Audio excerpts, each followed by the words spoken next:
Hello दोस्तों। उम्मीद है आपसे बढ़िया होंगे। दरअसल मैं आप लोगों से एक बहुत ही इम्पोर्टेंट टॉपिक पर बात करना चाहता था। मैंने अभी तक के इस मानवा के आए हुए लगभग पूरे पार्ट एक्सप्लेन कर दिए हैं। पार्ट जो कि आज मैं एक्सप्लेन कर रहा हूँ, इसके बाद और नए चैप्टर आने में 1-2 दिन का समय लग सकता है। इसलिए मैं इस समय में 1-2 और नई बेहतरीन मानवा सीरीज शुरू करने वाला हूँ, ताकि मैं कंटिन्यू अपडेट करना जारी रख सकूँ। उम्मीद है आप लोगों को चैनल पर आने वाली बाकी दूसरी एक्सप्लेनेशन भी अच्छी लगेगी। तो प्लीज़ सपोर्ट कीजिएगा ताकि मैं बाकी मानवा एक्सप्लेन भी कंप्लीट कर सकूं। चलिए अब बिना किसी देरी के शुरू करते हैं। एक्ट्रेस ने उस बूढ़े आदमी से कहा कि रॉक ने एक एक्सक्लूसिव मॉडल कॉन्ट्रैक्ट साइन किया है एक बड़ी इलेक्ट्रॉनिक्स कंपनी के साथ, और अब उसने खुद की एक मैन एजेंसी भी बना ली है। ये सुनकर वो आदमी हैरान रह गया। उसे यकीन ही नहीं हुआ कि जिसने उनकी डील ठुकरा दी थी, अब वही किसी और कंपनी के साथ बिजनेस कर रहा है। उसे गुस्सा इस बात का भी था कि रियोक और उसके परिवार ने उससे पंगा कैसे ले लिया और अब ऐसे घूम रहे हैं जैसे सब कुछ उनका ही है। उसने ठान लिया कि वो इसे ऐसे ही नहीं जाने देगा। उसका प्लान था कुछ पेड गूंस भेजने का, ताकि वो रियोक को इतनी बुरी तरह से सबक सिखाएं कि वो फिर कभी टीवी पर दिखने लायक ना रहे। लेकिन एक्ट्रेस ने उस बूढ़े आदमी को चैलेंज कर दिया और कहा कि ये कोई समझदारी वाला कदम नहीं होगा। अब जब रियोक ने उस इलेक्ट्रॉनिक्स कंपनी के साथ कॉन्ट्रैक्ट साइन कर लिया है, वो पहले जैसा नहीं रहा। एक्ट्रेस के मुताबिक अगर बूढ़ा आदमी रियोक के खिलाफ कुछ करता है तो ये मानो वाइस प्रेसिडेंट के एसेट्स को नुकसान पहुंचाने जैसा होगा। और कॉन्ट्रैक्ट को देखकर ये साफ था कि कंपनी का प्रेसिडेंट रियोक से काफ़ी एक्सपेक्टेशंस रखता है। अगर इतने इम्पोर्टेंट एसेट को कुछ हो जाता है तो प्रेसिडेंट का रिएक्शन क्या होगा, ये कोई भी नहीं बता सकता। लेकिन एक बात तय है, वो एंटरटेनमेंट कंपनी पूरी तरह से खत्म हो जाएगी। बूढ़ा आदमी गुस्से से बौखला गया। उसने एक्ट्रेस को डांटते हुए कहा कि बात बंद करो और निकल जा। वो बस चाहता था कि वो लड़की रेजिग्नेशन पेपर्स सही से भरकर वापस लेकर आए। जैसे ही एक्ट्रेस ऑफिस से बाहर निकली, उसने देखा कि उसे 7 साल के एक्सक्लूसिव कॉन्ट्रैक्ट रिन्यूअल पे साइन करना था, जो उस एंटरटेनमेंट कंपनी ने भेजा था। लेकिन उसने बिना कुछ सोचे वो पूरा कॉन्ट्रैक्ट फाड़ दिया। अब वो और ज़्यादा उसे झेलने के मूड में नहीं थी, क्योंकि वो अब 7 साल पहले वाली एक्ट्रेस नहीं रही। सीन बदलता है और अब हम रियोक के घर पहुंचते हैं। उसकी मम्मी उसके छोटे भाई के फेस पे फेस मास्क लगाने की कोशिश कर रही होती है। दूसरी तरफ रियोक आराम से सो रहा होता है। उसके फेस पे खीरे के टुकड़े रखे हुए होते हैं और वो खुद को काफ़ी रिलैक्स महसूस कर रहा होता है। माँ उसे देखकर सोचती है कि क्या और खीरे रखूं, जिससे उसका बेबी और एंजॉय कर सके। लेकिन रग तो अपने स्किन केयर में इतना खोया होता है कि कुछ कहता ही नहीं। उसे महसूस होता है कि जब से उसने समझियान कंपनी के साथ एक्सक्लूसिव कॉन्ट्रैक्ट साइन किया है, तब से सब कुछ बदल गया है। शुरुआत में उसकी मैनेजर पूरी तरह पेपर वर्क में बिजी हो गई थी। उसने सबको बताया कि एरियॉक अब भी ब्रेक पर है और पहले से ही कई कमर्शियल्स के लिए बुक हो चुका है। वो मैनेजर नई वन मैन एजेंसी के लिए इतने सारे कास्टिंग रिक्वेस्ट देख रही थी और सच में कमाल कर रही थी। दूसरी तरफ रियोक के डैड ने भी एक सीरियस फैमिली मीटिंग के बाद फैसला लिया कि वो उन अपार्टमेंट्स के पास एक नया रेस्टोरेंट खोलेंगे जो कंपनी उन्हें 2 साल में देने वाली है, ताकि पहले से ही वहाँ कस्टमर बेस बन सके। यहाँ तक कि उनके पुराने जॉब का बॉस भी उनकी सीक्रेट रेसिपी तैयार करने में हेल्प कर रहा था। और उनकी मम्मी, वो तो खुद को संभालने में लगी हुई थी। एक तरफ रोते धोते छोटे भाई को चुप करवा रही थी और दूसरी तरफ रियोक की ड्राई और इरिटेटेड स्किन की केयर भी कर रही थी। अपने पिछले जीवन में रियोक को हर महीने महंगे फेशियल्स मिलते थे, जिनमें खूबसूरत लड़कियां उनकी स्किन की केयर करती थी, क्योंकि वो भविष्य का सीईओ था। लेकिन अब उसे ये समझ आया कि जो खीरे की स्लाइस उसकी मम्मी रख रही थी, वो कहीं ज़्यादा सुकून दे रही थी। शायद इसलिए क्योंकि वो प्यार से कर रही थी, न कि पैसे लेकर। अब हम देखते हैं कि रियोक कुछ खीरे खा भी रहा था और साथ साथ अपने फेस मास्क में भी यूज़ कर रहा था। उसकी मम्मी बहुत खुश थी कि रियोक ने एक बार भी शिकायत नहीं की, क्योंकि वो एक अच्छा बच्चा था। रियोक को नींद आ रही थी, तो उसकी मम्मी ने डिसाइड किया कि उसे और उसके छोटे भाई को आराम करने दे। तब तक वो कपड़े सुखाने चली जाती है। रॉक अपने शांत टाइम को एंजॉय कर रहा था, तभी उसे म्यूजिक चार्ट की अनाउंसमेंट सुनाई दी। और फिर ये खुलासा होता है कि इस हफ्ते का टॉप 10 चार्ट का नंबर 1 गाना वही है जो उसने उस बैंड के लिए चुना था।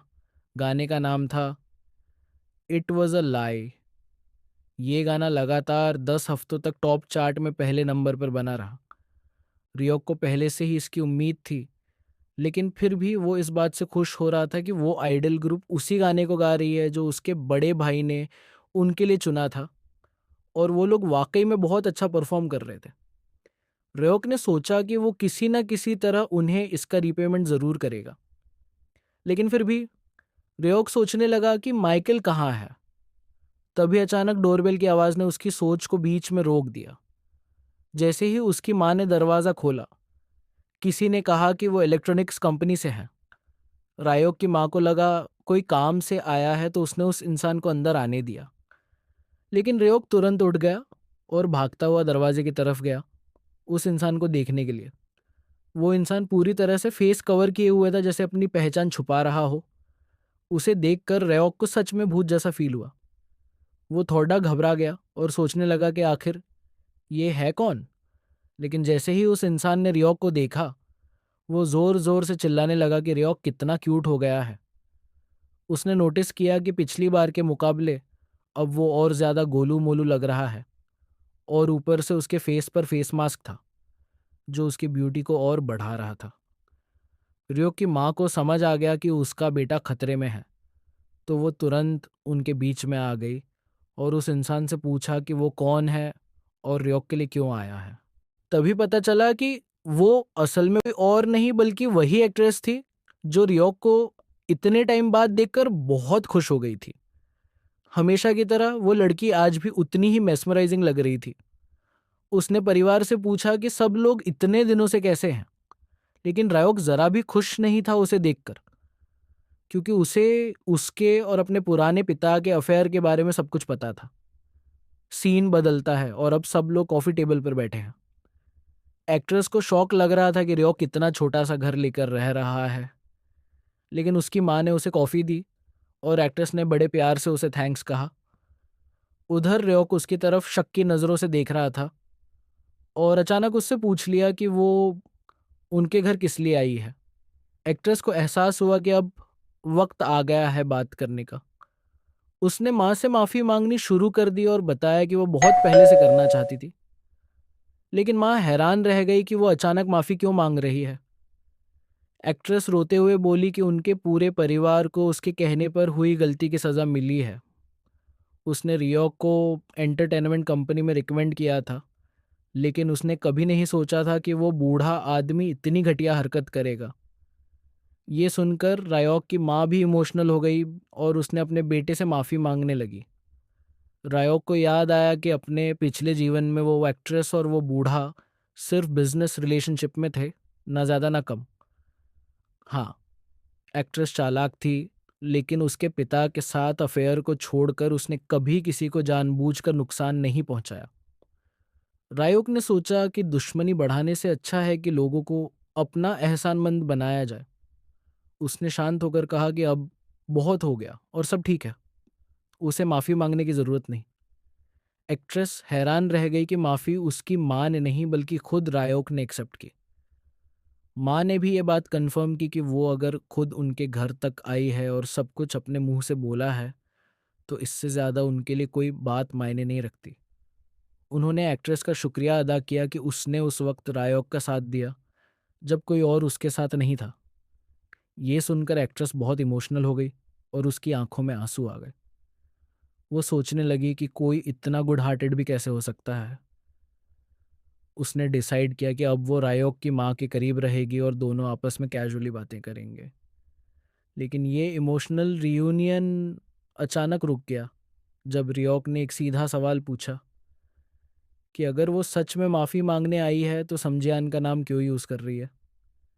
एक्ट्रेस थोड़ी शॉक्ड रह गई और माँ ने उसे डांटने की कोशिश की कि ऐसे बात नहीं करते।